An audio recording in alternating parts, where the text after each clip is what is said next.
va pouvoir commencer. Alors, bienvenue au webinaire de France Filière Pêche. L'objectif de ces webinaires, c'est de vulgariser la connaissance qui est issue de projets de recherche ou d'expertise pour la rendre accessible à l'ensemble de la filière, mais aussi à un public plus large.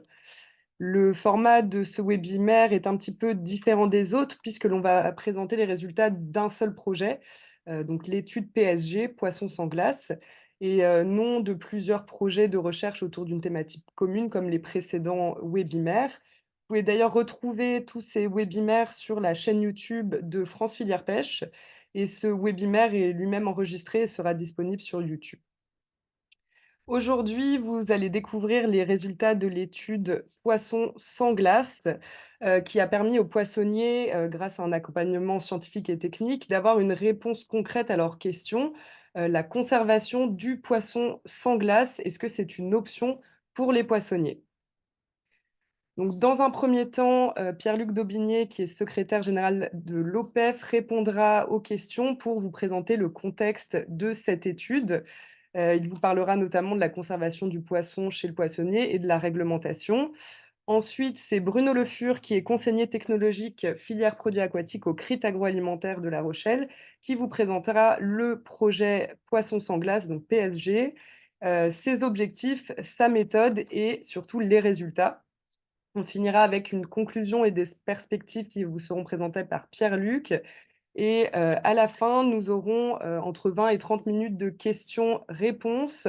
Vous pouvez poser vos questions par écrit à tout moment en cliquant sur le bouton, en bas de votre écran, questions et réponses. Donc vous pouvez poser la question par écrit et elle sera à la fin posée par notre modérateur et Pierre-Luc et Bruno pourront répondre à vos questions. Donc on va pouvoir commencer. Bonjour Pierre-Luc. Alors on t'entend Bonjour pas. à tous, ça y est. Parfait. Est-ce que tu peux nous présenter en quelques mots le métier de poissonnier, nous Bien donner sûr. quelques chiffres pour nous permettre de, mieux appréhender cette profession? Alors effectivement, ça part de la poissonnerie, puisque c'est le poissonnier qui est le détaillant final, qui s'est lancé dans cette expérimentation et qui nous a fait nous intéresser à cette pratique et on va l'étudier. Le poissonnier, c'est une personne, un artisan, un professionnel qui achète, qui sélectionne, qui transforme et qui vend à des clients finaux des produits de la pêche et de l'aquaculture. Donc, dans ce cadre, il y a plusieurs lieux d'exercice. Donc, évidemment, il y a les poissonneries traditionnelles que tout le monde connaît, donc la boutique ou le marché. Mais il y a aussi de plus en plus, depuis les 30 dernières années, le rayon marée des GMS que l'on n'oublie pas, qui aussi est intéressé par l'ensemble des pratiques et par le métier.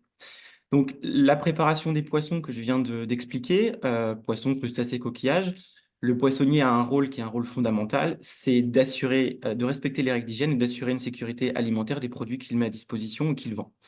Et donc, c'est ce point-là va nous intéresser particulièrement dans le cadre de ce webinaire, c'est cet aspect-là du métier, c'est la sécurité des denrées qu'il met sur le marché et c'est de sa responsabilité, notamment, de respecter un plan de maîtrise sanitaire. Et dans ce cadre, on s'est intéressé à cette pratique du sang-glace parce qu'on s'est aperçu que petit à petit, quelques poissonneries l'utilisaient et communiquaient dessus. Le métier en quelques chiffres.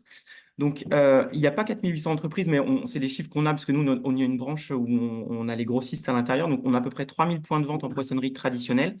On a à peu près 10 000 salariés dans ces poissonneries traditionnelles pour un chiffre d'affaires qui approche le milliard d'euros et fait positif à prendre en compte, on a 32% des femmes qui sont chefs d'entreprise. Donc, c'est un métier qui est en cours de féminisation. Merci Pierre-Luc. Donc finalement, être poissonnier, ce n'est pas, seulement vendre du poisson, ça implique aussi d'assurer le respect de la réglementation en vigueur avec notamment cette gestion du risque sanitaire et cette gestion du risque implique de maintenir les produits frais, ce qui est traditionnellement fait avec de la glace. Pourquoi est-ce que le poissonnier utilise de la glace pour conserver le poisson? Est-ce qu'elle présente un intérêt particulier? Bien sûr, alors la glace, c'est la technique de conservation. On va voir, Bruno va dire deux mots là-dessus, qui est réglementaire, mais au-delà de son aspect réglementaire, on ne voit pas de poissonnerie, à part les quelques exemples qu'on va étudier qui n'utilisent pas de glace. Pourquoi? Parce que la glace présente un fort pouvoir réfrigérant. Elle permet un maintien de la température dans le cadre réglementaire du texte européen, c'est-à-dire température de la glace fondante 0,2. Mais elle a d'autres bénéfices. C'est la conservation de l'humidité du poisson, parce que c'est des produits qui nécessite un taux d'hygrométrie à maîtriser. Et aussi, elle est pratique parce que finalement, le métier de poissonnier, il est un peu pour l'instant indissociable de son étal, de mettre en valeur ses produits. Et la glace permet des réalisations qui sont très belles et visuellement parlantes. Donc, finalement, la glace, a un avantage, mais tu nous as dit qu'il y avait aussi une obligation réglementaire. Bruno, est-ce que tu peux nous dire quelques mots, sur cette réglementation qui encadre la Bien conservation, sûr, des produits bonjour dans à la glace? tous. Alors, la Bonjour. conservation des produits de la pêche frais ou décongelés, non transformés, est régie par un règlement européen qui est le 853/2004. Et ce règlement indique que ces produits doivent être conservés sous glace et ou à température de la glace fondante. Cette réglementation concerne aussi des produits transformés tels que les crustacés et mollusques cuits qui doivent être conservés dans les mêmes conditions. En France, la température de la glace fondante a été définie par un arrêté qui est un arrêté de 2009 à la température de 0,2 degrés. Donc les produits de la pêche non transformés doivent être conservés à cette température avec une possibilité réglementaire de descendre très légèrement en dessous de 0 degré à partir du moment où on reste au-dessus du point de congélation en fait de la chair, qui est autour de un poisson commence à congeler autour de moins 1 degré, quoi.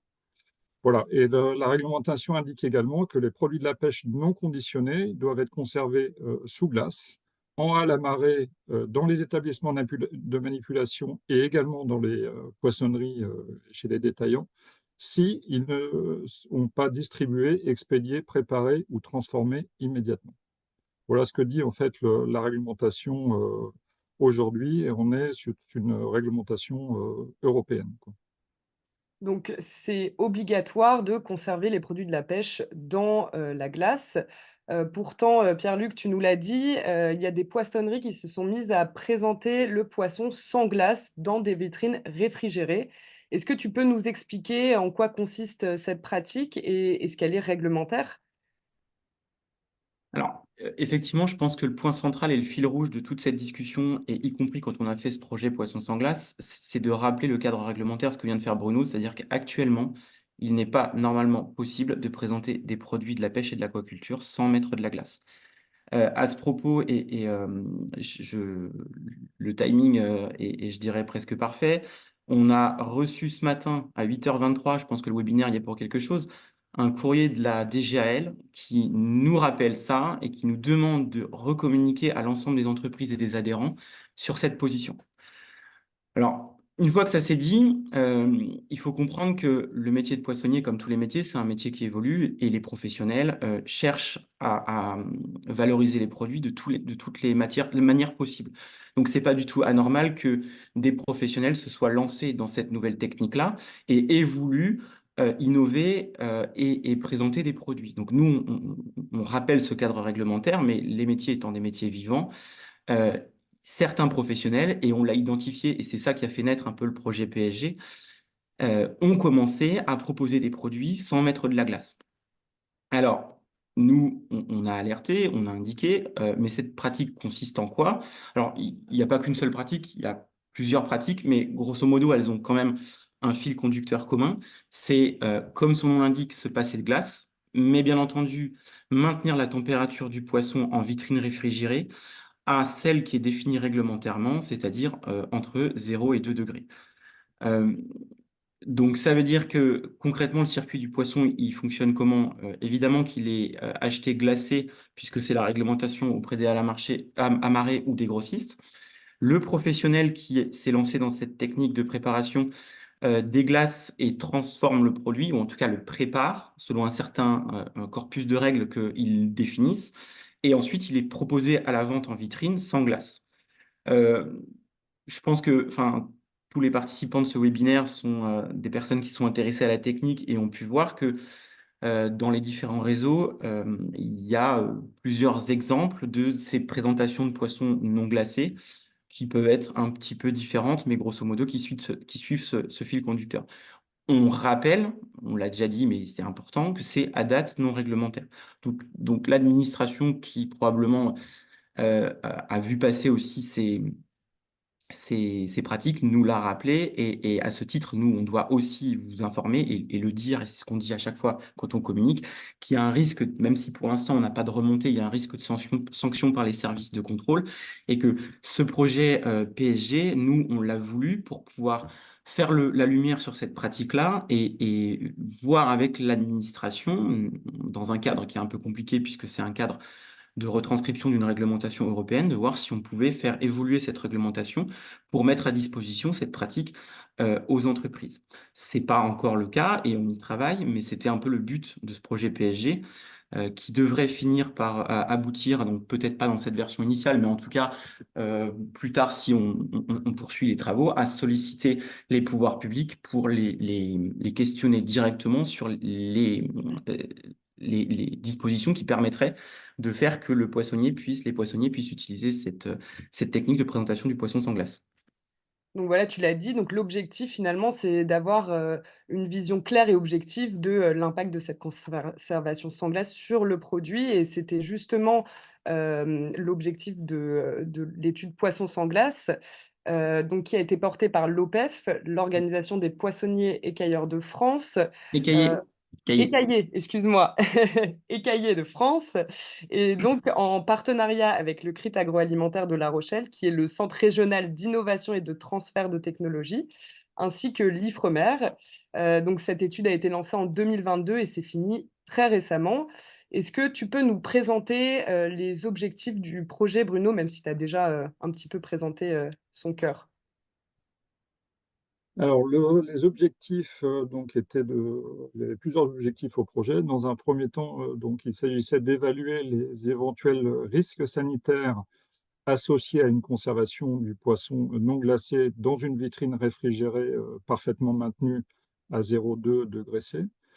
Il s'est agi également de comparer l'évolution des températures, donc à la fois de produits et des températures d'ambiance entre finalement les deux pratiques de conservation sur l'étal et de conservation en vitrine réfrigérée, et de regarder également s'il y avait des différences en termes d'altération des produits au cours du temps.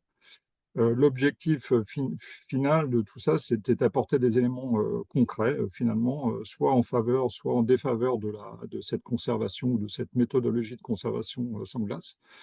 Et puis, bien sûr, d'apporter des éléments objectifs, pratiques, enfin, pour la mise en œuvre de cette méthode de conservation, donc définir quelles sont les bonnes pratiques, apporter des conseils, notamment concernant le choix des vitrines réfrigérées. Et donc comment est-ce que vous avez fait pour répondre à ces objectifs? Quel protocole est-ce que vous avez mis en place, Bruno?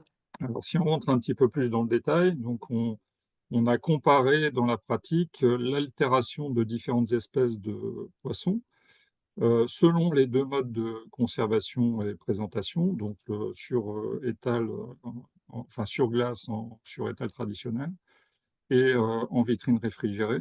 Ce qui est important d'indiquer, c'est qu'on a reproduit des modalités de préparation et de conservation qui sont équivalentes à celles qui sont mises en œuvre par les poissonniers selon les deux pratiques. Je vais y revenir après. Et puis donc on a comparé l'évolution de différents paramètres. Surtout, on a évalué les produits sur sur un plan organoleptique, sur un plan biochimique et microbiologique.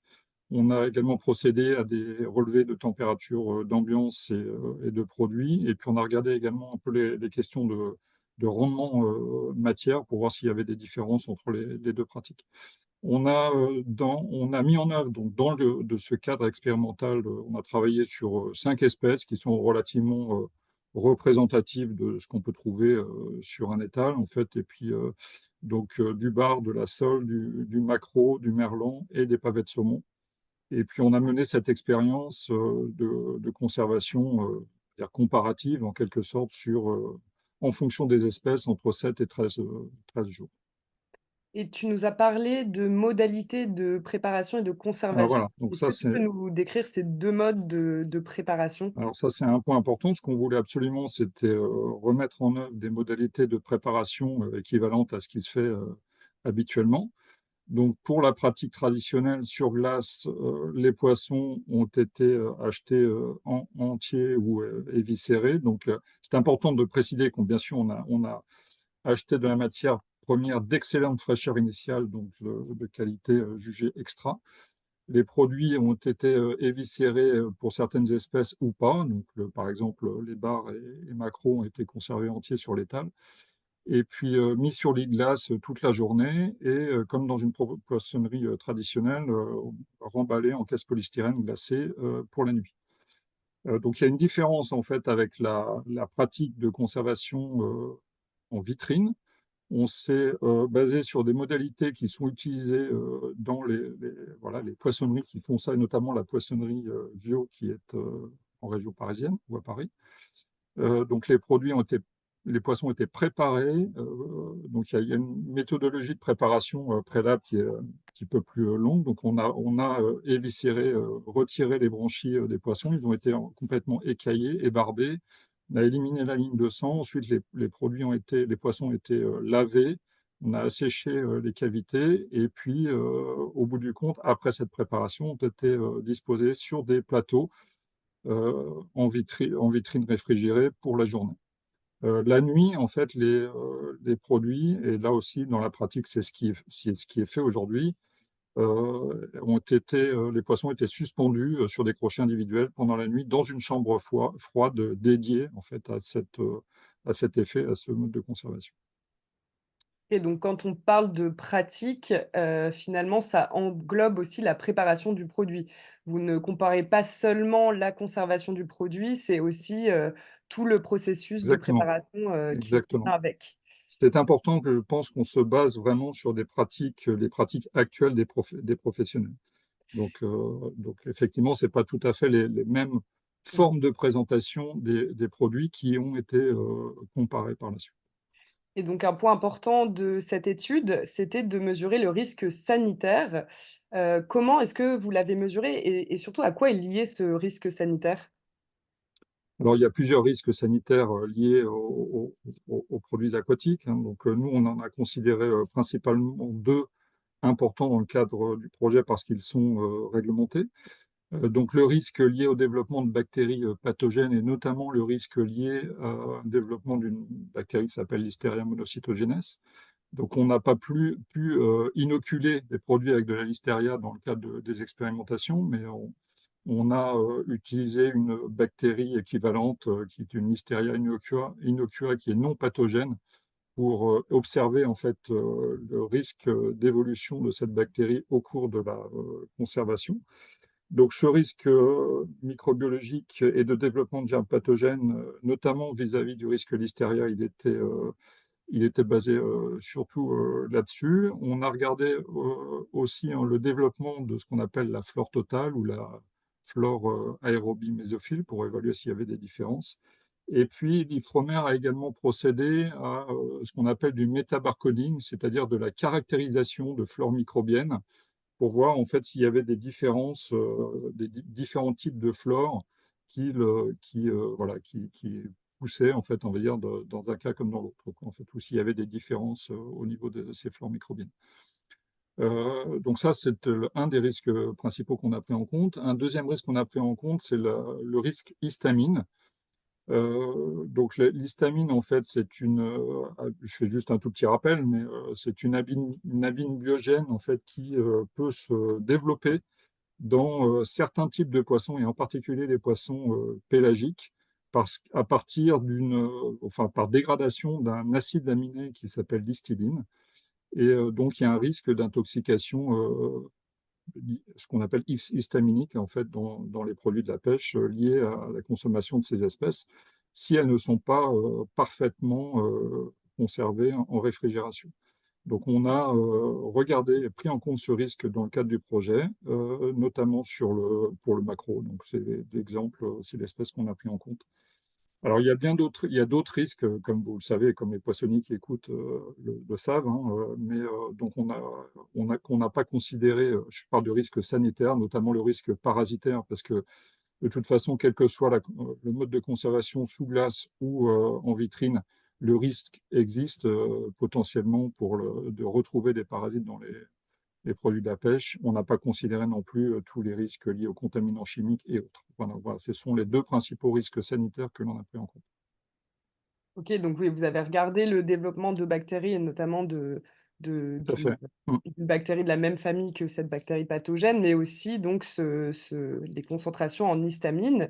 Un autre critère qui est important, notamment pour le consommateur, c'est, la fraîcheur, du produit. Comment est-ce qu'on peut mesurer la fraîcheur et comment est-ce que vous l'avez fait dans l'étude?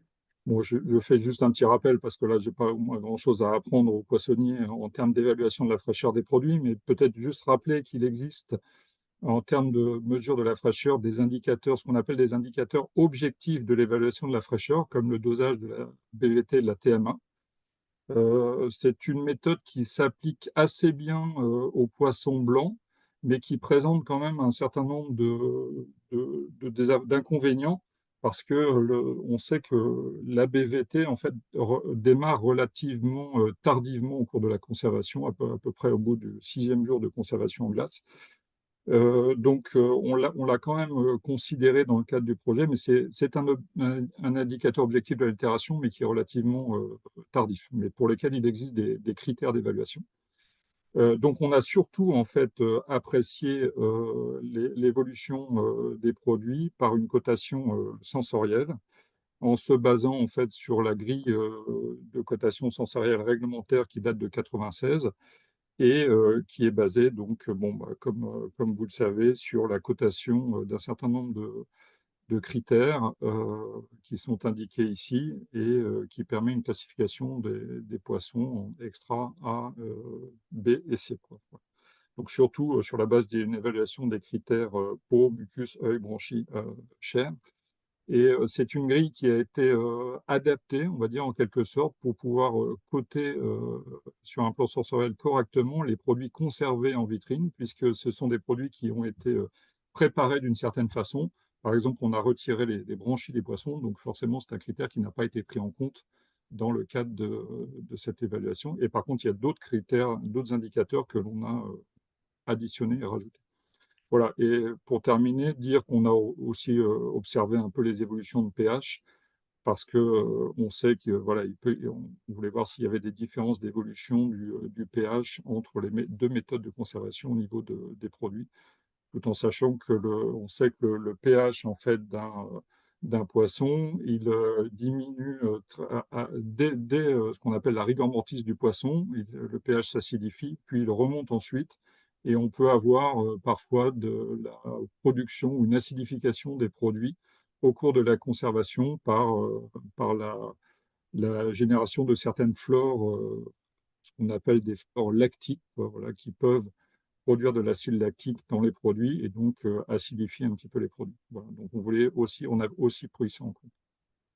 OK, donc finalement, vous avez fait des analyses biochimiques, des analyses sur les bactéries, mais aussi des analyses, sensorielles. Sensorielles et surtout les analyses sensorielles. Tout Exactement. à fait et donc l'autre élément que vous avez regardé, c'est la température. Donc est-ce que ces vitrines permettent de respecter la température réglementaire? C'est quand même, le premier résultat, finalement, est-ce que c'est possible avec ces vitrines réfrigérées?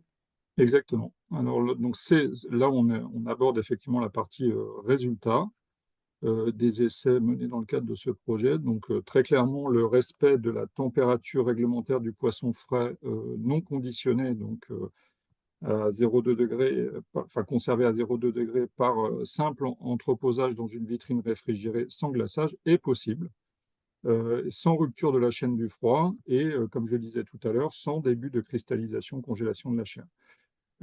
Puisque nous, on a travaillé avec des vitrines qui nous avaient été mises à disposition par un équipementier qui s'appelle Sofinox, et donc voilà, on a une parfaite maîtrise de cette température dans le cadre du maintien de cette température dans le cadre de nos essais. Donc ça, c'est tout à fait possible de maintenir cette température. Ensuite, on a fait, bon, comme c'est indiqué ici, on a fait un certain nombre de recommandations dans le cadre du projet pour le choix des vitrines réfrigérées qui sont adaptées, qui seraient adaptées à ce mode de conservation spécifique. Donc, on préconise des vitrines de classe 3, donc c'est la classe de température de type M1, qui est une température de fonctionnement de ces vitrines qui permet d'avoir un bon maintien en température, en tout cas qui est relativement bien adapté à la conservation du poisson. Ce qu'on conseille aussi, c'est d'avoir des capteurs de température ou de faire une mesure, ou à minima de faire des mesures régulières de la température des produits et d'ambiance pour éviter quand même toute dérive. Il y a un paramètre qui est important à considérer pour cette pratique, c'est quand même l'humidité. Donc la maîtrise du taux, ce qu'on appelle du taux d'hygrométrie dans la vitrine, qui est très importante et pour éviter d'avoir un dessèchement trop important des produits, parce que c'est quand même quelque chose que l'on observe.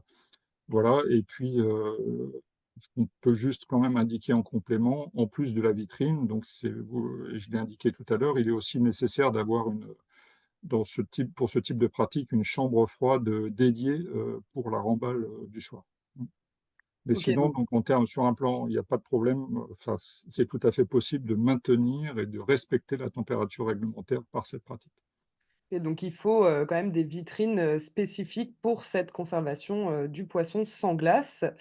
Donc maintenant qu'on sait que c'est possible, en pratique de respecter cette température réglementaire, est-ce que tu peux nous en dire plus sur les résultats des analyses biochimiques et microbiologiques? Est-ce qu'il y a un risque sanitaire finalement lié à cette conservation du poisson sans glace? Alors, est-ce qu'il y a un risque sanitaire? Il y a toujours un risque sanitaire, hein, nécessairement, mais dans les conditions spécifiques que nous avons mis en œuvre dans le cadre de ce projet, donc la conservation en vitrine réfrigérée de poissons préparés selon des modalités spécifiques, comme je vous l'ai indiqué, n'a pas mis en évidence en fait de risques supplémentaires sur le plan sanitaire. Donc on n'a pas observé de croissance supplémentaire de la bactérie Listeria innocua.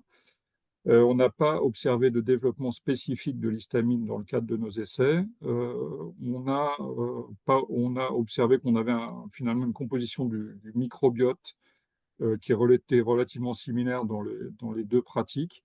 Ce qu'on a quand même observé, il faut le noter, c'est on a observé un développement de la flore totale qui était relativement moins important dans la pratique de conservation en vitrine que par rapport à l'étal sous glace, mais je pense que c'est aussi très lié au mode de préparation préalable des poissons qui ont subi cette conservation, ce type de conservation, et aussi lié à leur déshydratation progressive au cours de la conservation.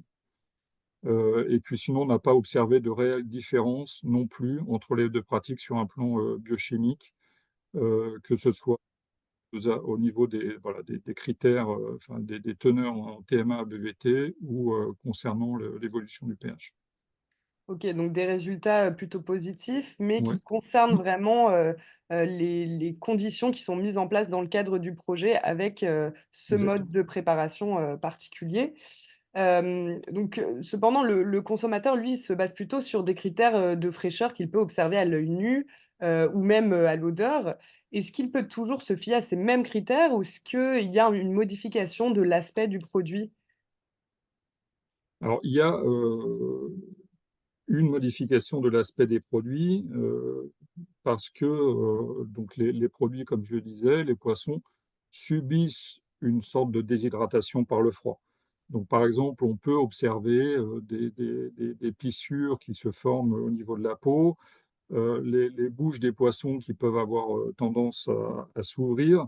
Donc, ceci, par contre, ce qui est important d'indiquer, c'est que c'est très lié à la maîtrise en fait de cette méthode de conservation par le poissonnier qui la mettrait en œuvre. C'est très lié au taux d'hygrométrie que l'on aura, qu'on va avoir dans la vitrine et qui nécessite un réglage précis pour éviter bien sûr d'être trop bas, puisque plus l'hygrométrie va être basse, plus on va avoir tendance à dessécher. Voilà, on a observé aussi que donc la texture de ces poissons conservés en vitrine, donc de par ce phénomène de déshydratation, bah, se raffermissait quand même dans le temps. Ce qui est parfois indiqué, c'est que on peut avoir une sorte de concentration des flaveurs des poissons en lien avec cette méthode de conservation. Nous, ce n'est pas quelque chose qu'on a observé dans le cadre du projet parce qu'on n'a pas non plus poursuivi la conservation très loin ou très longtemps, en tout cas au-delà de 10 jours, quoi, en fait. Donc, c'est voilà, une hypothèse, en quelque sorte, que des développements d'odeurs et de saveurs spécifiques puissent se développer dans ces produits par concentration, en fait, en quelque sorte. C'est un point important à indiquer quand même, c'est que et à prendre en compte, c'est qu'il y a une perte de poids qui est quand même non significative au cours de la conservation de ces poissons en vitrine. Nous, on a mis, on pense que les pertes de poids vont varier en fonction des espèces entre 12 et 22. Voilà, ça peut varier bien sûr en fonction du type d'équipement, des espèces mises en œuvre, mais c'est à peu près ça. OK, donc dans l'ensemble, les résultats nous disent qu'il n'y aurait pas de risque sanitaire associé à cette conservation dans le cadre de cette étude, hem, mais qu'en revanche, il y aurait une modification de cet aspect sensoriel. Et ici, donc vous avez regardé quand même, l'impact sur plusieurs espèces. Est-ce que les résultats sont les mêmes sur les différentes espèces? Est-ce que cette méthode serait plus adaptée à certaines qu'à d'autres? Il y a des petites différences. Les poissonniers qui pratiquent cela disent que la conservation en vitrine est plus adaptée globalement aux poissons de grande taille à chair ferme, un peu moins pour les espèces à chair plus molle et à chair aqueuse. Bon, sinon, on peut considérer qu'a priori, toute espèce doit pouvoir convenir pour ce type d'application, mais en considérant bien les risques inhérents à chaque espèce, tels que le risque histamine pour les poissons pélagiques que je citais tout à l'heure. Dans le cadre du projet, bon, on a essayé en fait en quelque sorte d'objectiver, si vous voulez, un peu l'évaluation sensorielle au cours de la conservation c'est ce que vous voyez sur ce graphique, par une échelle de 1 à 3. Donc ce petit graphique représente une sorte de scoring moyen obtenu sur les différentes espèces et met en évidence des petites différences. On voit par exemple qu'on a une évolution qui est plus favorable pour des gros poissons comme le bar, tel qu'on les a utilisés nous, par rapport à du maquereau par exemple en partie basse, quoi. OK, donc maintenant qu'on a vu les grands résultats de l'étude au niveau sanitaire, au niveau de la fraîcheur, mais aussi de l'aspect sensoriel, et qui peuvent d'ailleurs différer, entre les espèces, mais alors légèrement. En pratique, vous, qu'est-ce que vous avez pu observer des avantages et des inconvénients de la mise en œuvre de cette pratique de manière, opérationnelle? Alors, donc cette pratique présente un certain nombre d'avantages. Alors, c'est certainement que pour un poissonnier, ça peut représenter un autre moyen de commercialisation. Ça aurait pu, enfin, si on n'avait pas cet aspect réglementaire, et de diversification de la présentation, parce que le fait de voir finalement des poissons. Alors nous, on a travaillé par disposition de poissons à plat dans des vitrines, mais on peut voir des poissons suspendus dans une vitrine, et ça peut conférer une sorte d'effet attractif certainement pour un consommateur. Un autre avantage, on est quand même dans un milieu fermé, donc ce qu'on conseille, nous, c'est d'avoir des vitrines qui soient complètement fermées, closes, et donc on a une protection hygiénique des produits et une maîtrise de la température dans la vitrine qui est bonne et qui n'est pas soumise non plus aux fluctuations de température ambiante. C'est une pratique pour laquelle finalement on a peu de manipulation de glace. Alors généralement, le poisson arrive quand même sous glace avant d'être disposé en vitrine, donc c'est pour ça qu'on met peu de manipulation de glace, mais après n'est plus mis en contact avec la glace. Et on a peu de consommation d'eau, si ce n'est l'eau qui est utile pour la génération de l'hygrométrie ou pour le lavage en fait des vitrines. Et puis, on a noté, nous, en tout cas dans le cadre des essais, qu'on avait un développement microbien, comme je le disais, relativement contenu. Et donc, peut-être c'est peut-être à revérifier ou à valider un possible développement de saveurs, de flaveurs spécifiques pour ces produits, mais ce n'est pas quelque chose qu'on a vraiment mis en évidence dans le cadre du projet. L'inconvénient, on va encore le rappeler parce que le cadre, il faut le dire, aujourd'hui, il n'est pas réglementaire. Donc, il n'est pas réglementaire de mettre en œuvre cette pratique de conservation en vitrine. Inconvénient dans la pratique pour des poissonniers détaillants qui auraient souhaité le mettre en œuvre, c'est quand même là une perte de poids qui est non négligeable par déshydratation du produit et qui doit être prise en compte sur un plan économique, bien évidemment. Et on a quand même une modification de l'aspect visuel des produits, comme vous avez pu le voir sur les quelques photos précédemment. Il y a un coût d'investissement dans un matériel, bon, forcément au départ, qui est plus important que celui d'un étal, mais ça c'est à prendre en compte. Ce sont les produits qui doivent être disposés en vitrine demandent une préparation relativement rigoureuse. Bon, je vais dire ça, c'est un inconvénient sans trop l'être, puisque c'est aussi le cas quand on conserve du poisson sur l'étal. Il y a un risque de rupture de la chaîne du froid, et donc il faut réussir à bien maîtriser les cycles de dégivrage des vitrines. Donc ça, c'est à voir avec les équipementiers, mais c'est tout à fait possible et ça ne pose pas de problème particulier. Il y a un peu forcément de manipulation associée il y a du transfert et d'accrochage de poissons en chambre froide à réaliser la nuit.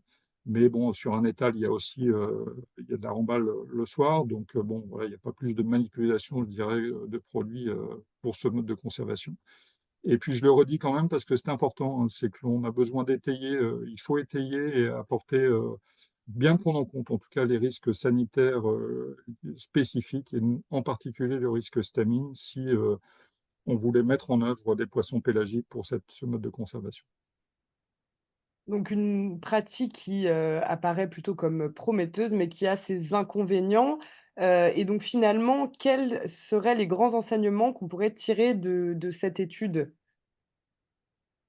C'est ce que l'on a indiqué là, en fait. Donc aujourd'hui, à la suite de cette étude qui était très intéressante à mener et qui a permis d'apporter des conclusions et des éléments très objectifs concernant cette pratique de conservation vitrine. Donc on a une vision qui est claire aujourd'hui, relativement claire et objective concernant l'impact sur les caractéristiques des produits finis, que ce soit voilà, en termes de qualité et de sécurité. Donc on n'a pas, nous, dans nos conditions expérimentales, observé de risques sanitaires supplémentaires.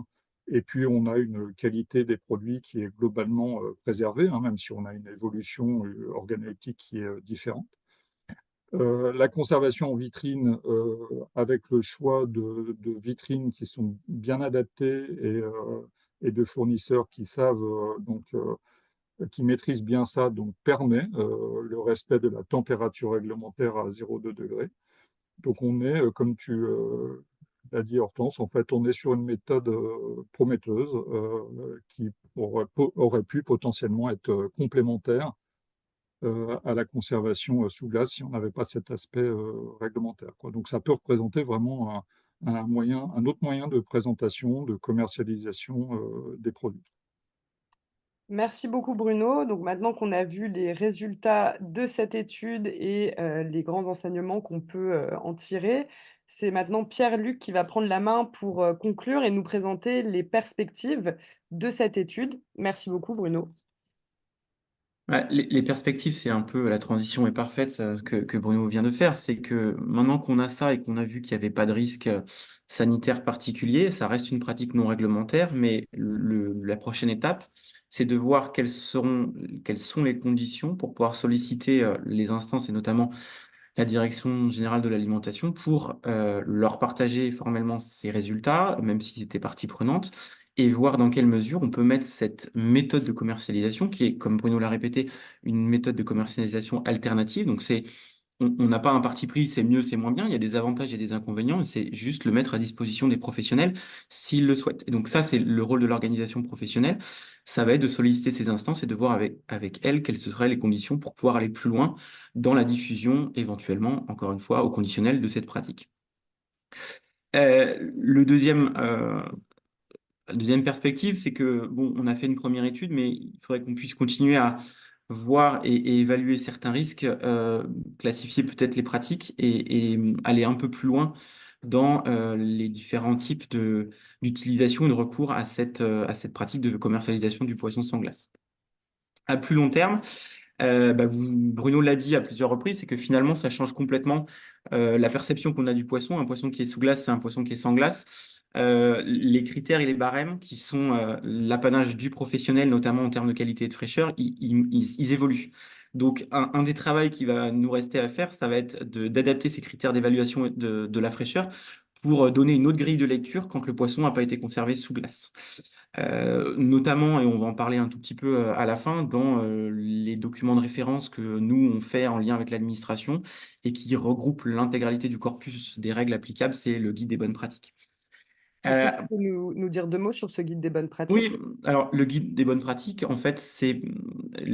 alors, je reviendrai sur le slide d'avant, juste après, mais le D'accord. guide des bonnes pratiques, c'est un document réglementaire, un texte qui est produit par une branche professionnelle pour euh, concaténer l'intégralité du corpus réglementaire et le mettre à disposition des professionnels. En fait, c'est un peu le juge de paix d'application des règles de bonnes pratiques par les professionnels. Donc, c'est un document vraiment de référence. Et au passage, j'en dis un tout petit mot et je remercie à nouveau France Filière Pêche et le CRIT parce que autant on a fait un projet qui a été financé, qui a permis de voir un peu ce poisson sans glace, mais on a un autre projet qui est exactement en parallèle, qui a été mené en parallèle de celui-là, qui est la refonte du guide des bonnes pratiques d'hygiène, parce que le document qu'on a, nous, actuellement, il est très intéressant, mais il était un peu daté, il datait de le milieu, fin des années 90, donc on est en train de le refondre et on est en train, Bruno, on va le déposer normalement à la fin de l'année. Donc si je reviens sur le slide précédent, il y a quand même un aspect sur lequel il faut avoir les idées très très claires. Le projet PSG, c'était la conservation du poisson et la présentation du poisson sans glace, dans une vitrine non glacée. Ce n'était en rien les questions d'affinage et de maturation, qui sont des questions qui sont totalement différentes, sur lesquelles nous, on a pu écrire, et il faudrait que Bruno dise un petit mot, mais qui correspondent à des aspects sur lesquels nous, on met en garde de manière très stricte les professionnels.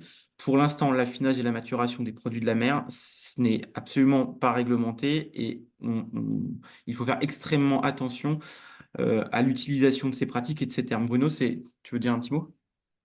Non, non, non, moi, je te rejoins. En fait, il y a des pratiques dites de maturation, ce qu'on appelle le dry aging, comment dire, un peu sur la base de ce qui est pratiqué pour les produits carnés, aussi pour le poisson, notamment dans le domaine de la restauration. C'est des choses qui se font et qui sont connues, mais comme tu viens de le dire, aujourd'hui, rien n'est cadré, c'est pas forcément reconnu non plus sur un plan réglementaire.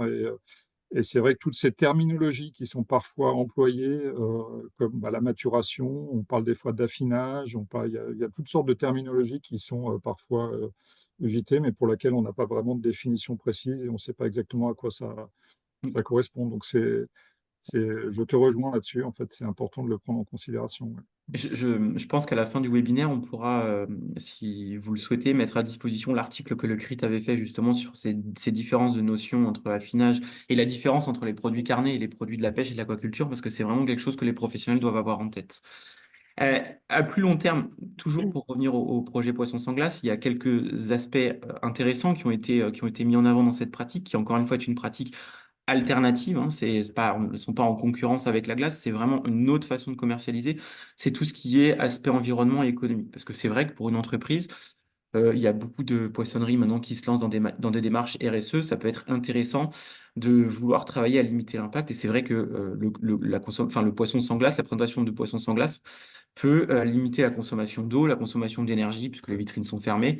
Et ça peut avoir aussi pour l'entreprise un aspect économique, encore que celui-ci devrait faire l'objet d'une autre étude, puisqu'il n'a pas été du tout quantifié ni étudié plus avant dans le cadre du poisson sans glace. Parce que comme le disait Bruno, OK, mais à l'achat initialement, il y a un coût de matériel qui est plus important.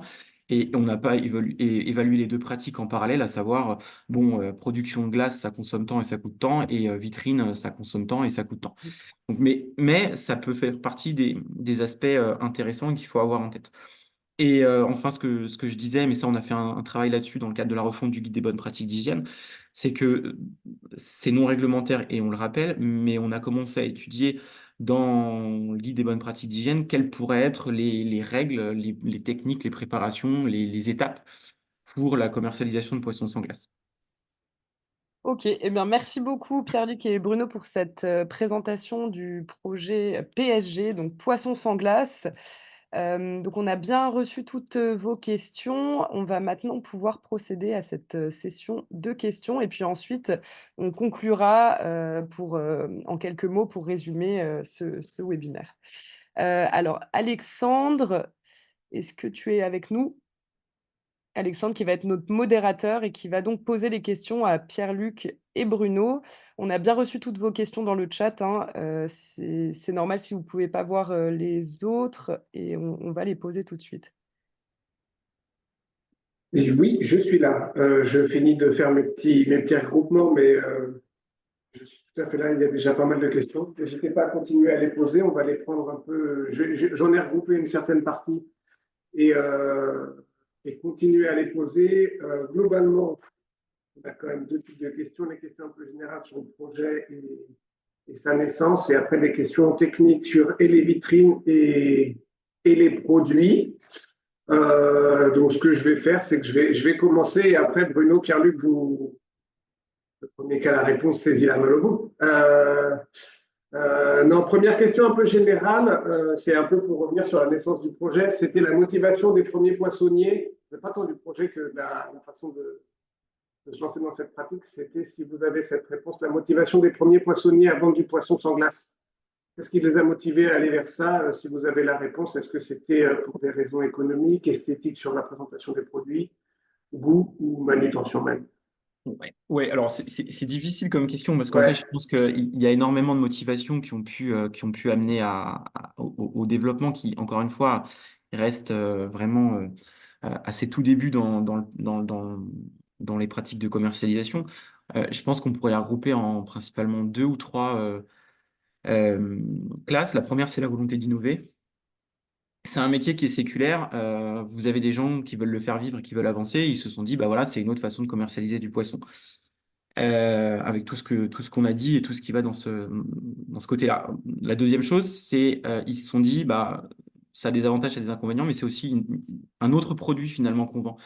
Quand vous écoutez notamment, bon, on va citer Arthur Viau, qui défend sa pratique et qui défend la façon dont il commercialise le poisson, lui, il trouve que ça lui apporte des qualités organoleptiques qui sont, alors encore une fois qu'on n'a pas du tout étudié un projet, mais qui sont différentes. Donc ça, c'est vraiment, et quand on le voit, c'est un autre produit. Donc ça peut être une motivation de se dire on va vendre un produit qui est différent. Encore une fois, on n'oppose pas les techniques, c'est une autre technique et c'est une autre façon de vendre un produit et de le commercialiser. Et le troisième corpus, ça serait effectivement tout ce qu'on a pu expliciter en termes de démarche RSE, de se dire bon bah voilà, on commercialise du poisson différemment, on va consommer moins d'eau, on va consommer moins, on va moins manutentionner, c'est mieux pour la santé des poissonniers et ainsi de suite. Alors, encore une fois, ça nécessiterait beaucoup plus d'études que juste en dire quelques mots là, mais ça a pu faire partie, en tout cas quand on les avait interrogés, ça faisait partie de certaines motivations. Bruno, tu veux dire deux, trois choses en plus? Non, je n'ai rien à rajouter de spécial, c'est exactement ça. J'ajouterais aussi peut-être que c'est une pratique aussi qui est observée dans d'autres pays, donc pas des pays européens, hein, mais donc voilà, ça a pu donner des idées, c'est notamment au Japon, non? Et Alors, c'est effectivement, Australie, ouais, en États-Unis. Australie, aux États-Unis, c'est vrai que je voulais en dire un mot tout à l'heure, mais c'est vrai que c'est très important de le dire, c'est qu'il y a quand même, on est dans une culture mondiale et vous avez maintenant des gens qui deviennent très célèbres et suivis sur les réseaux sociaux, notamment une personne en Australie qui utilise cette pratique-là. Et donc c'est pour ça que ça a pu aussi inspirer des gens et ça a pu pousser au développement de la pratique. Encore une fois, les règles en Australie ne sont pas les mêmes qu'en France. Donc c'est pour ça que nous, on rappelle toujours ce corpus réglementaire qu'il faut respecter. Merci beaucoup. Dans les questions un peu globales, il y a des questions qui traitent un peu au projet et sur ce que vous avez regardé ou pas, parce qu'on n'a pas passé tout le projet en question. Donc, c'est pour faire des petits rappels. Alors, il y a une première question qui voulait savoir si, pour vraiment comparer les deux modes de conservation, est-ce que vous avez testé la conservation des poissons préparés de la même manière que pour une vitrine, mais que sur la glace? En fait, on y a répondu un peu au début. Le protocole fait que vous avez regardé un produit pour les deux modes de conservation, si je ne m'abuse, mais vous pourrez revenir un peu dessus rapidement. Et les autres questions, c'était sur globalement les autres produits que vous avez regardés, parce que là, on a exposé un certain nombre de produits que vous avez regardés, mais il y avait des questions sur notamment Est-ce que vous avez, donc on a évoqué les poissons entiers, mais vous avez quand même regardé quelques produits de découpe, si je ne m'abuse. Donc il y avait une question là-dessus. Est-ce que les produits présentés en découpe, filet d'eau, pavé, est-ce que vous l'avez regardé? Et même chose pour nos amis les crustacés cuits, mollusques et produits. Et voilà. Donc globalement, sur la première question, c'est comment vous avez comparé les deux, et après, c'est les autres produits qu'on peut être regardés. On a travaillé sur quelques exemples et quelques espèces particulières. On n'a pas travaillé, pris en compte la question des crustacés et mollusques précuits dans le cadre de ce projet. Donc, je disais, en termes de diversité d'espèces, on s'est intéressé aussi bien à des gros poissons que des plus petits, des poissons plats, des poissons pélagiques, des poissons maigres et gras. Donc, comme je l'ai indiqué tout à l'heure, donc on a essayé d'avoir une diversité. Il y avait effectivement des découpes, puisque ce mode de conservation en vitrine peut permettre forcément de disposer également des découpes. Donc, il s'agissait en particulier de pavés de saumon. Et ces pavés de saumon ont surtout servi à l'inoculation du germe Listeria, puisque la problématique Listeria, bon, elle est quand même plus importante sur des poissons issus de l'aquaculture comme du saumon ou de la truite, quoi, en fait. Et donc, c'est ça qui a servi, c'est ce produit-là spécifique qui a servi pour le modèle de suivi microbiologique vis-à-vis de l'Listeria monocytogenes. Alors, on a regardé quand même l'évolution, et vous retrouverez tout ça dans le cadre de tous ces résultats dans le dossier, du poids des découpes, hein, mais les découpes de saumon perdent également et se déshydratent un petit peu et perdent du poids au cours de la conservation, quoi. Mais on était aussi sur des durées de conservation plus courtes que pour des poissons entiers ou préparés. Et comme je le disais tout à l'heure, effectivement, alors ça peut être contestable sur un plan scientifique de ne pas avoir comparé exactement les produits préparés de la même façon. On a préféré, nous, dans le cadre d'un dossier comme celui-là, vraiment avec un objectif très pratique, de se remettre dans les conditions exactes de ce qui est fait habituellement chez les détaillants. Donc on n'a pas comparé exactement, effectivement, des produits ayant subi le même type de préparation. Mais en même temps, comme l'a dit Pierre-Luc, l'objectif, ce n'était pas non plus de comparer vraiment les deux pratiques, c'était d'évaluer le risque sanitaire, les risques liés à la conservation en vitrine. Notre objectif initial n'était pas de comparer et de challenger les deux modes de conservation en glace ou sans glace, quoi. Merci beaucoup. Ok, bien, c'était clair. Je vais passer un peu à la série de questions plutôt. Alors là, c'est technique. Il y a un nombre de questions sur les vitrines. Globalement, il reste un lot de questions sur les questions techniques vitrines, les produits, impact produit et encore un peu de questions réglementaires.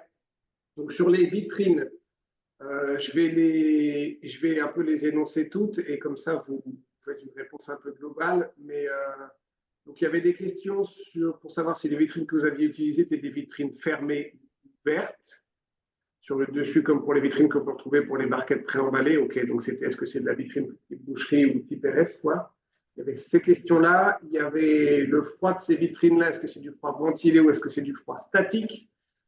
Après, il y a des questions sur le taux d'hygrométrie. Comment il est maîtrisé dans les vitrines? Quel est le taux d'humidité dans la vitrine? C'est à peu près la même chose. Enfin, quel taux et donc comment on le maîtrise? C'est deux questions là-dessus. Et après, on peut commencer déjà par ça, il va y en avoir encore d'autres, mais déjà celle-là. Ouais, d'accord. Donc, nous, on a utilisé une vitrine, comme je disais, qui a été mise à disposition par Sofinox. Et donc, c'était une vitrine entièrement fermée, étanche. Et ce qu'on conseille, c'est de prendre des vitrines même qui soient double vitrage pour éviter d'avoir la déperdition. Ça, c'est la première chose. Il s'agissait de froid ventilé ou statique. Alors ça, c'est à discuter. Ça, c'est des points qu'il faut aborder directement avec les équipementiers en termes de maîtrise de la température, mais on était sur du froid ventilé. En termes d'hygrométrie, Alors, on a eu, dans le cadre de ce projet, quand même, on a dû faire quelques adaptations au fur et à mesure, parce qu'on ne savait pas trop où on allait au début. Mais donc, au début, on avait démarré sur des hygrométries qu'on avait jugées trop basses, parce qu'on avait des phénomènes de déshydratation un peu trop importants. Mais globalement, pour terminer, dans le cadre des essais qui ont conduit à ces essais comparatifs de conservation, une hygrométrie dans l'enceinte qui était autour de 75-80%, quoi. Donc ça, c'est des résultats que vous pouvez retrouver dans le cadre du dossier. Il y a des graphiques d'évolution de l'hygrométrie dans la vitrine au cours de la conservation des produits. Et comment celle-là, elle est maîtrisée? Alors, c'est-à-dire que la vitrine elle-même, Ah ouais, bah, c'est la vitrine, des vitrines sont elle étanches et puis il y a est une bloquée. régulation de cette hygrométrie D'accord. au cours de la conservation qui est bien. Alors après, là, il faut voir directement avec l'équipementier comment cette maîtrise est parfaitement assurée, mais ça, c'est à voir directement avec les équipementiers qui proposent cette technologie, quoi. Et tu y as répondu là dans ton explication sur le double vitrage. Il y en a qui posaient pourquoi double vitrage, et c'est parce que ça permet de Ouais, c'est monter surtout pour l'étanchéité et de ouais, maintenir. étanchéité et éviter ouais, effectivement d'être confronté à aux fluctuations de température externe, quoi, en fait, hein, et d'avoir ce paramètre-là en plus, quoi. Mm. Très bien. Et enfin, sur ces vitrines, là, c'est un peu plus global. C'est une question c'est un peu, je pense que c'est pour se projeter aussi, c'est sur la capacité d'une vitrine réfrigérée versus celle d'un banc avec glace. Est-ce qu'on a des idées un petit peu où en fait un banc glacé aura toujours plus de capacité à proposer du produit enfin, est-ce qu'on a des idées là-dessus? Ah, je ne sais pas si Pierre-Luc, tu veux répondre à cette question. En termes de quoi? De volume? Non, mais Ouais, Est-ce je que pense que l'idée, c'est en c'est termes de volume, la ah bah, capacité à présenter du produit ou pas. ouais, je pense que bon, si ça devait se développer, ça nécessiterait sûrement des mètres linéaires importants, quoi, pour arriver à une capacité équivalente, quoi, en fait, en termes de volume de commercialisation par rapport à un étal de glace, si vous voyez ce que je veux dire, quoi, en fait. Donc, puisque les poissons sont soit suspendus, soit disposés les uns à côté des autres dans des vitrines, quoi. Donc, je ne pense pas qu'on puisse atteindre les mêmes capacités de commercialisation au travers d'une technologie comme celle-là, enfin d'une pratique de conservation comme celle-ci par rapport à ce qui est habituellement mis sous ou sur glace, quoi. Je me Ouais, permets Pierre-Luc, si tu veux compléter. pour Mm. illustrer ce propos, vous pouvez voir, là cette photo. Donc les poissons ne sont pas, entassés, alors que là, avec la glace, ils peuvent être superposés, dans la glace. Donc je pense qu'il y a une différence de capacité, ouais. Très bien. Pierre, tu veux rebondir ou je passe aux questions suivantes? non, non, on peut passer aux questions suivantes. Ok. Il y a ta vidéo qui s'est figée, Pierre-Luc. Ah non, ça y est, c'est revenu. Ah, ça y est, il est revenu. Euh, maintenant, on passe plutôt aux questions en lien avec le produit. Donc, avec le produit, on a des questions. Alors, on a une très, très précise, je pense que c'est sur ce qui a été présenté directement, c'est sur les pertes de 12 à 22%. Et la question, c'est sur combien de jours ont été mesurées ces pertes. En tout cas, ces pertes sont observées sur combien de jours, ouais. Ah, On a poussé jusqu'à 10 jours. Bon, ça, il faut surtout dire que c'est expérimental, hein. Nous, on a travaillé quand même à petite échelle, avec une petite vitrine, avec peu de poissons, quand même relativement peu de poissons dans la vitrine. Donc, voilà, ce sont des éléments d'information que l'on communique, mais qui sont quand même variables. C'est pour donner une fourchette, quoi. Ce qui est important de prendre en compte, il y a une perte de poids qui est observée, ça c'est une certitude. Après, ok. ce qu'on peut peut-être rajouter aussi, c'est que nous, on a poussé jusqu'à 10-12 jours. Bon, et je pense que ce qui est fait par ces poissonneries, en tout cas, on ne va pas forcément jusqu'au bout de ces 10-12 jours et que les poissons sont généralement commercialisés avant la fin de avant cette échéance-là, quoi. D'accord. C'est vraiment une perte de poids qui va être observée, qui va être aussi importante. D'accord. Toc, toc, toc. Donc, on continue. Alors après, j'ai des questions toujours un peu sur le produit. Là, c'était plus sur les modes de préparation et les spécificités des préparations préalables. Donc, il y en a une première qui part faisant l'hypothèse qu'une dérogation à l'absence d'utilisation est demandée et obtenue. Cela suppose que ce sera à condition de respecter un mode de préparation, le mode même de préparation de l'étude.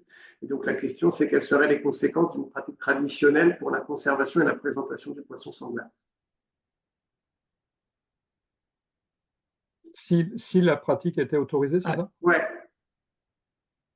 L'hypothèse où c'est autorisé. Pierre-Luc, c'est peut-être toi Si qui je peux comprends la répondre à question, ça. c'est si tu fais pas la préparation préalable.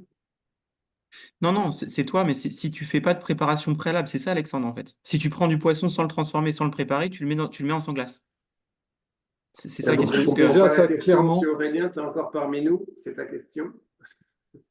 Alors clairement, aujourd'hui, la réglementation, et ça ne permet pas d'entreposer du poisson entier dans une vitrine. Le poisson entier, d'ailleurs préparé ou non, doit être conservé sous glace. Nous, c'est vrai qu'on avait, dans le cadre de ce projet, vu peut-être un point réglementaire qui nous semblait pouvoir peut-être être une ouverture, mais tout ça, il faut qu'on en discute avec les pouvoirs publics, avec l'administration. C'est sur une notion de préparation préalable et de préparation immédiate qui pourrait potentiellement ouvrir à une conservation sans glace. Mais tout ça, ça reste encore à faire, à discuter avec les pouvoirs publics. Il faut préciser la nature, le délai des manipulations à mettre en œuvre, parce que c'est pas défini clairement, et qui permettrait de garantir la sécurité sanitaire des produits qui seraient conservés en vitrine sans glace. Donc, comme le disait Pierre-Luc tout à l'heure, hein, de toute façon, on est quand même sur une réglementation européenne. Donc là, aujourd'hui, il faut solliciter les pouvoirs publics sur cette question, qui vont pouvoir nous faire un retour déjà sur les conclusions de l'étude que l'on a menée, les possibilités d'ouverture réglementaire et évaluer un peu les prérequis nécessaires à la possibilité de mettre en œuvre dans l'avenir cette pratique.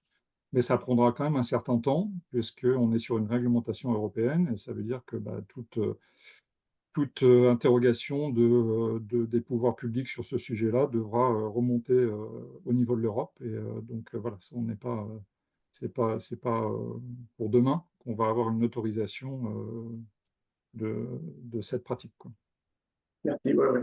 Et en fait, tu viens là au passage de répondre à un bon nombre de questions en fait mais c'est ce qu'on a dit aussi pendant ensemble, c'est le cadre est non, enfin, la pratique est non réglementaire et le cadre n'est pas tout défini. Donc, il y a plein de questions qui sont posées. Et donc, typiquement, celle qui était posée, c'était de dire si dérogation sans glace il y a, est-ce qu'il faudra absolument suivre cette préparation? Donc, tu as répondu, en fait, ce cadre-là n'est pas encore clairement posé. Donc, c'est ça qu'il va falloir clarifier. Et donc, ça répond à plusieurs des questions. Donc, il y a celle-là. Et ben, en fait, ça veut dire que si jamais on veut s'orienter vers ça, il faudra se rapprocher des pouvoirs publics mettre en place des études pour clarifier ce cadre-là. Premier point.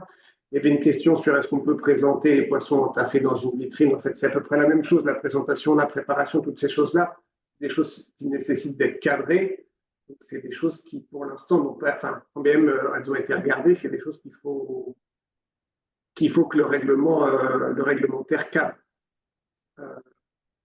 Voilà. Après, il y a, pour rebondir sur la question là, des 12 et 22, enfin, en tout cas de la perte de poids, il y a quelqu'un qui a posé une question, ou en tout cas un commentaire en disant qu'il était nécessaire de faire des tests sur moins de jours pour se rapprocher du temps de vie en étal, je suppose que dans le cadre de l'étude, de toute façon, quand bien même vous l'avez fait sur 12 jours, vous avez des courbes journalières, en fait. Donc, Oui, vous oui, avez oui, Donc, en fait, exactement, on a fait des les relevés tests tous ont les été deux faits fois, sur tous les jours. 3-4 jours. C'est juste pour répondre à cette question. S'ils sont sur 12, vu que les produits sont pesés tous les jours, on Bien, a bien évidemment, l'information. on a fait des relevés tous les jours et je le redis, on a travaillé aussi sur des petits poissons, ce qu'on pouvait trouver. On a moins de perte de poids sur des gros poissons qui seraient disposés en vitrine que sur des plus petits, quoi, hein.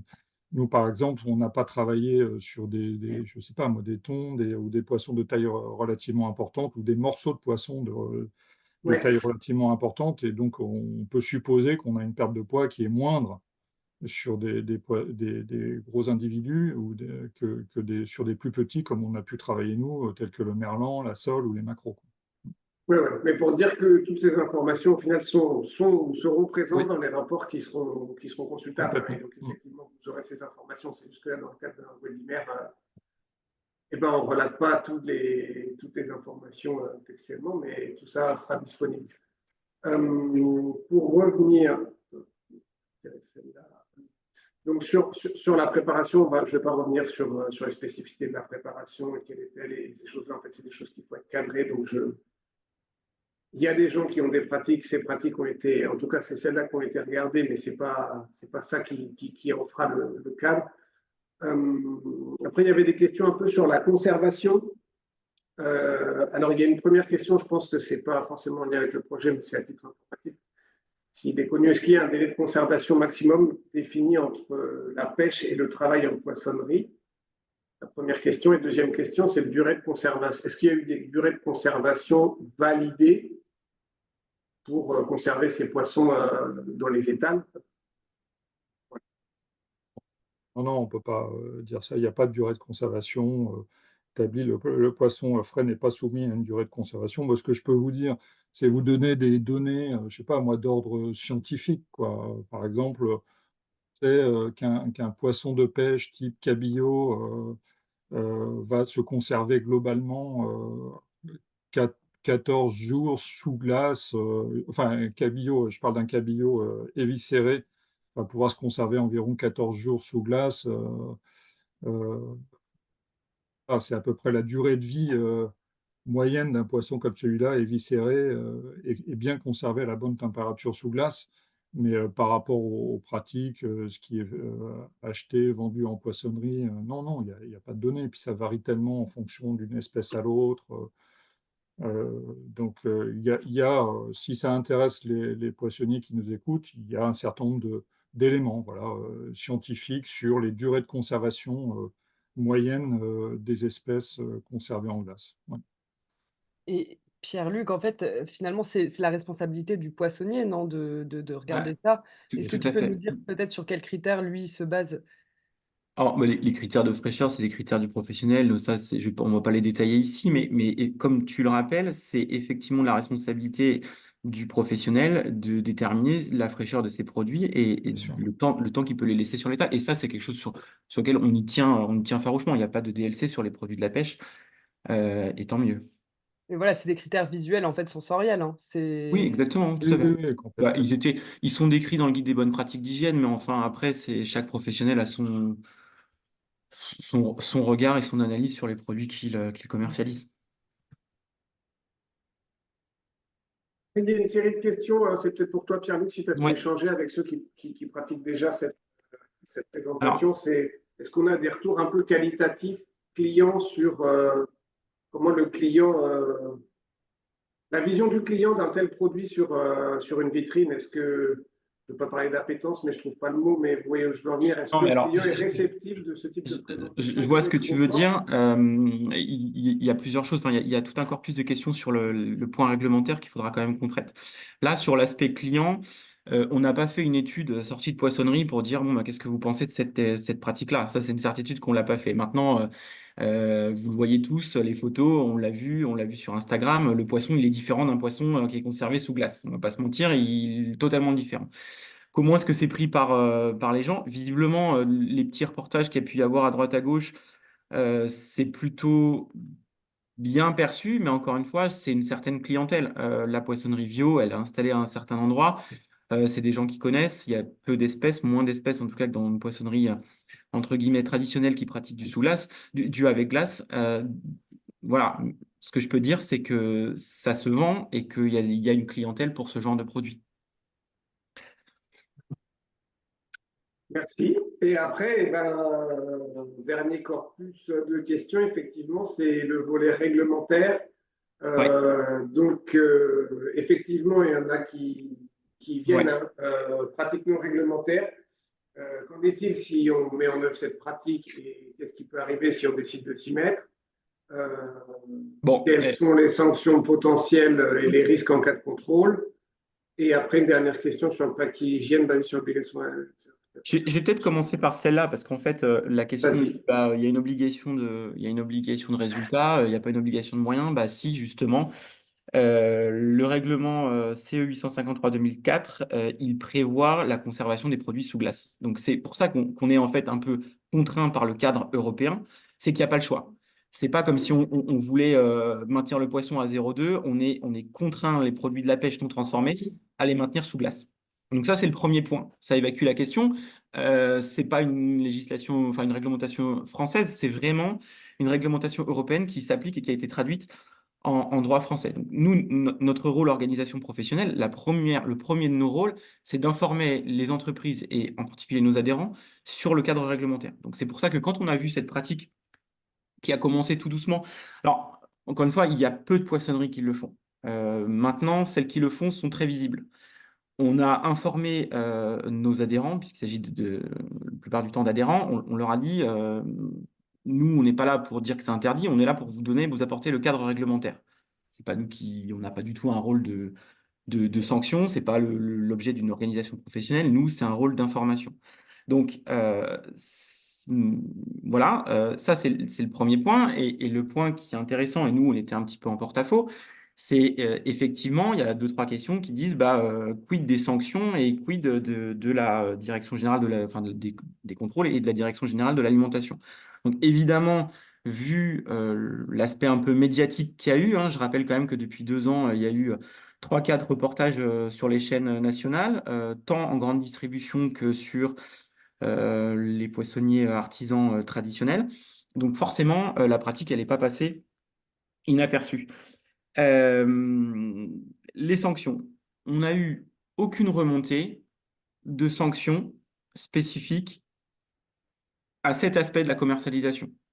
Donc, je dis ça avec toutes les précautions d'usage, c'est-à-dire que on était dans une situation où la pratique était relativement marginale et où il n'y avait pas un intérêt de l'administration qui était porté spécifiquement sur cette question-là. Maintenant, ce n'est plus le cas. Et le courrier qu'on a reçu ce matin avant ce webinaire à 8h23 en est la preuve la plus flagrante. Donc, que dit ce courrier? Je vous lis juste on va le diffuser à tout le monde, aux adhérents, puisque justement l'administration nous demande d'informer les adhérents.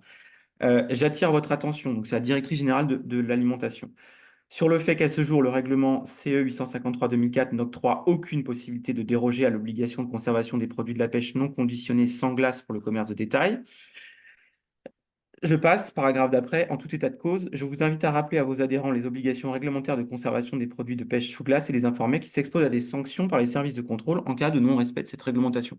Nous, on n'en sait pas plus et c'est cette information-là qu'on va continuer à diffuser auprès de l'ensemble des entreprises, tout en avançant sur l'autre facette du projet, c'est-à-dire se dire, est-ce qu'il y a moyen d'avancer en bonne intelligence avec l'administration si il faut porter un autre projet, un projet complémentaire pour le faire, pour que cette technique de conservation du poisson sans glace puisse un jour, éventuellement, encore une fois au conditionnel, être mise à disposition des poissonniers qui voudraient s'en saisir. En tout ou partie d'ailleurs dans leur poissonnerie, puisqu'elles sont pas exclusives du tout de la conservation du poisson sous glace, c'est juste une autre façon de commercialiser du poisson. Merci. Et peut-être avant de se quitter, alors il reste encore beaucoup de questions, mais en fait, nombre de ces questions ont été répondues dans le cadre du webinaire, mais on peut en prendre quelques-unes comme ça à la volée avant de se laisser. Il y en a une en tout cas pour y répondre là, sur la conservation d'autres espèces En fait, il y en a eu 5 qui ont été testés dans le cadre de ce projet-là, et donc les autres, est-ce qu'on peut ou pas les mettre dans cette vitrine? Le projet ne permet pas d'y répondre, et voilà, c'est-à-dire que si jamais on veut s'engager là-dedans, il faut, avec tout ce qu'on vient de dire précédemment, clarifier le cadre réglementaire, et après, les tests peuvent être faits sur les autres espèces, mais en fait, tout ça, ça appelle beaucoup de questions et des nouveaux projets avant de pouvoir répondre aussi brut à cette question. La question, en fait, qui est, est-ce que langoustine crue et crevette crue ont été testés dans le projet? Non. Voilà. Donc, en fait, ça n'a pas été regardé, donc on ne peut pas notamment y répondre. Après, il y a tout un tas de questions plutôt sur la préparation et ses impacts sur notamment est-ce que ça change des viscérés, d'enlever la ligne de sang notamment. Ça, je pense que c'est pour des questions, mais vous allez répondre avec moi, mais c'est plutôt pour optimiser la conservation et la fraîcheur des produits, mais je vous laisse là.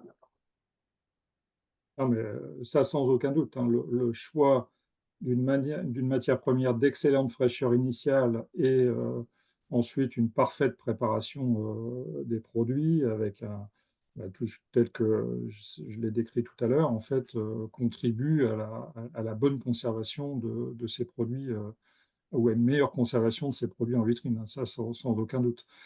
Pour répondre à l'autre question, moi, je ne vois pas de contraintes ou de difficultés enfin, logique, en tout cas sur un plan sanitaire, à pouvoir conserver d'autres espèces ou tout type d'espèces, hein, selon ce mode de conservation, en prenant les précautions d'usage, comme je l'ai indiqué, notamment vis-à-vis de l'histamine ou de certains risques spécifiques.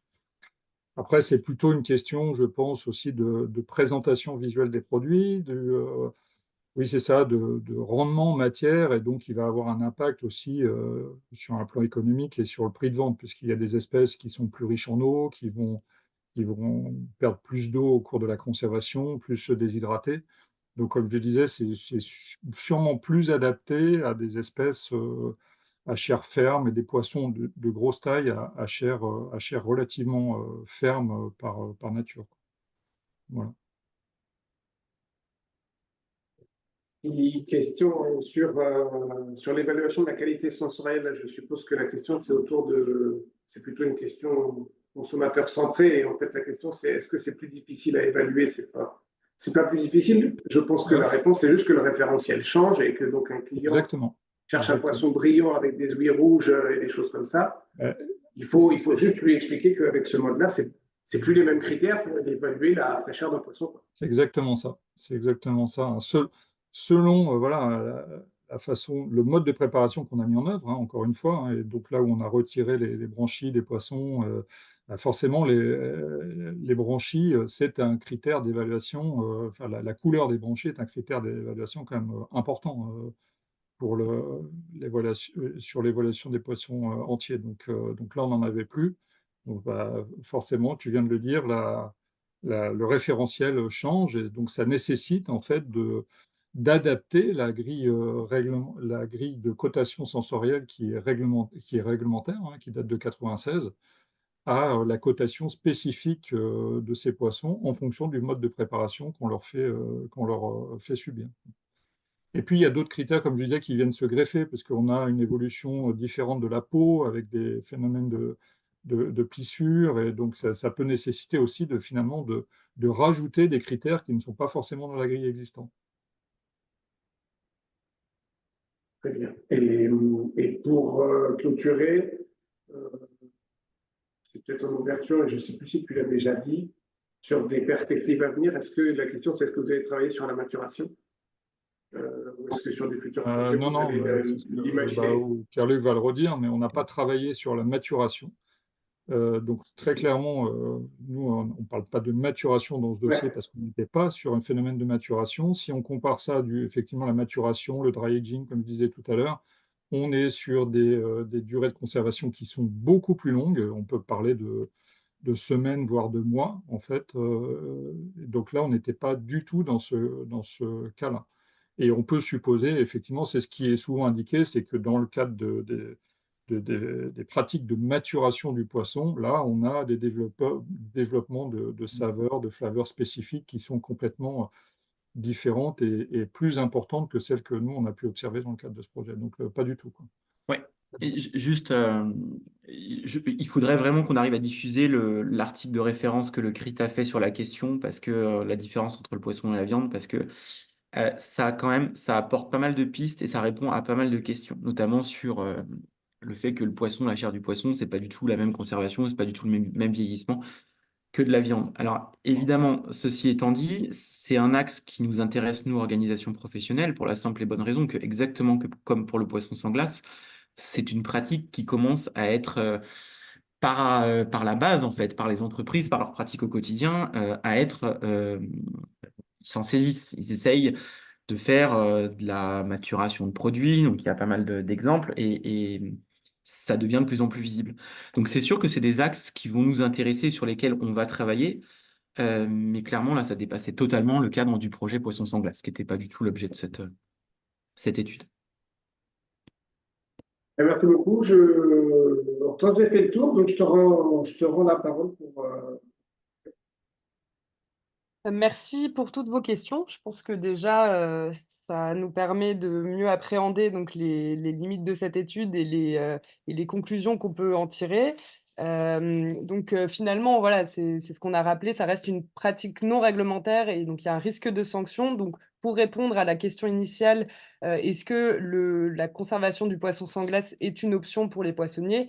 La réponse serait donc non. Il faut d'abord solliciter les instances appropriées pour, évaluer les possibilités réglementaires, mais comme c'est une réglementation européenne, ça peut prendre du temps, mais ça reste une pratique prometteuse avec, des résultats très encourageants dans le cadre de cette étude.